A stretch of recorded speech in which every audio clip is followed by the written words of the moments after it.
Meus irmãos e minhas irmãs, nos encontramos nesta terça-feira, dia 3 de setembro, para juntos meditarmos a palavra de Deus, hoje que nós recordamos também São Gregório Magno, Papa, doutor da Igreja, ele que nasceu na Itália por volta do ano 540, também lá faleceu em 604, é conhecido também pela reforma litúrgica através dos cantos litúrgicos, os cantos gregorianos. E hoje nós lemos então o evangelista São Lucas no capítulo 4, versículos do 31 ao 37.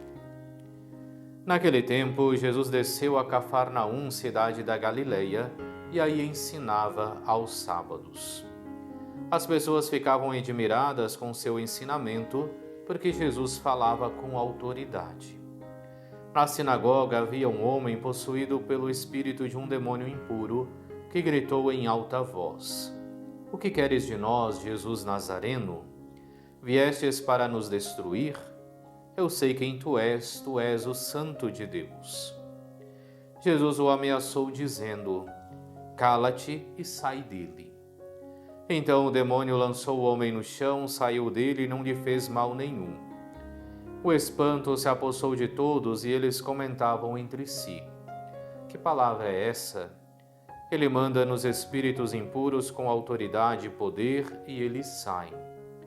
E a fama de Jesus se espalhava em todos os lugares da redondeza.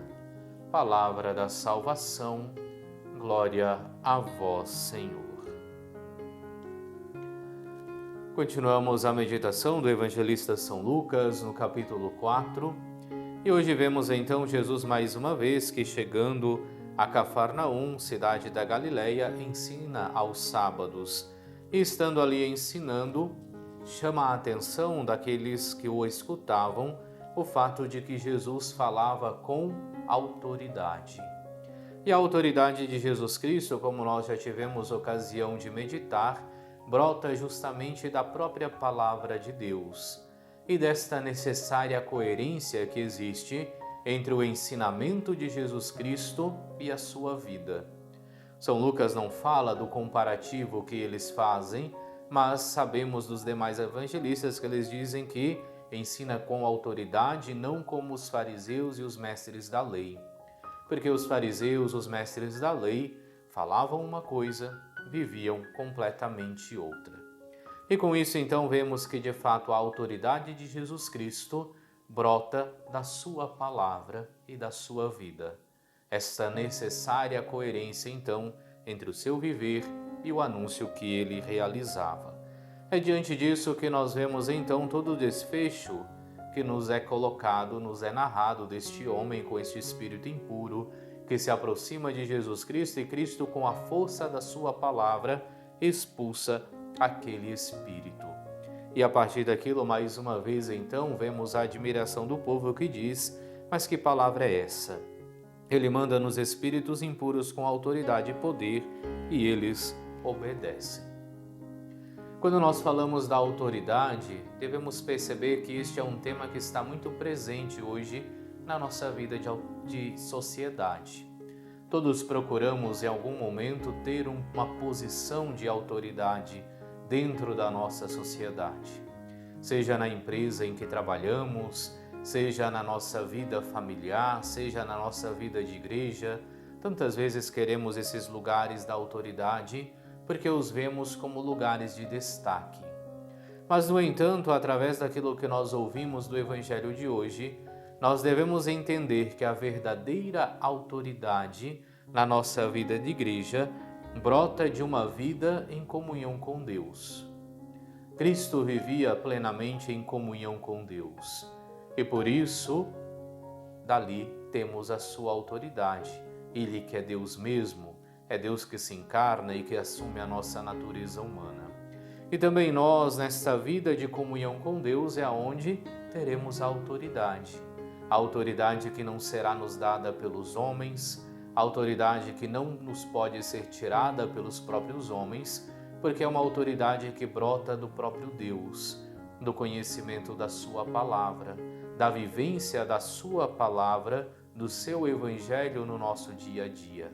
Por isso, hoje nós devemos procurar buscar esta única autoridade que não nos pode ser tirada, que é a autoridade de vivermos esta palavra, de vivermos o ensinamento do Evangelho. É buscarmos esta verdadeira autoridade que brota justamente desta comunhão com Deus. E para que isso possa acontecer, é onde mais uma vez, iluminados pela primeira carta de São Paulo aos Coríntios, que é a nossa primeira leitura ao longo desta semana, nós somos convidados a pedir o Espírito Santo de Deus, porque é unicamente por meio do Espírito Santo de Deus que nós podemos conhecer os dons da graça que Deus nos concedeu. É unicamente, então, pelo dom do Espírito que nós podemos compreender a palavra de Deus e os seus ensinamentos. E é através do dom deste Espírito que podemos passar da realidade terrena, daquilo que São Paulo declara como o homem psíquico, que vive somente com aquilo que é fruto das suas capacidades naturais, àquilo que é próprio do homem espiritual, que pode conhecer então o que vem do Espírito, pode conhecer de fato o que vem de Deus. Que procuremos, portanto, esta única e verdadeira autoridade que brota, como dizia, desta vida em comunhão com Deus, através da prática da sua palavra, através da vivência do Evangelho. E que para que possamos levar a bom termo esse nosso objetivo, que possamos pedir dia a dia o Espírito Santo de Deus, para que possamos viver verdadeiramente como homens espirituais, que têm em si o Espírito Santo de Deus para compreender de fato aquilo que vem desse mesmo e único Espírito. Oremos.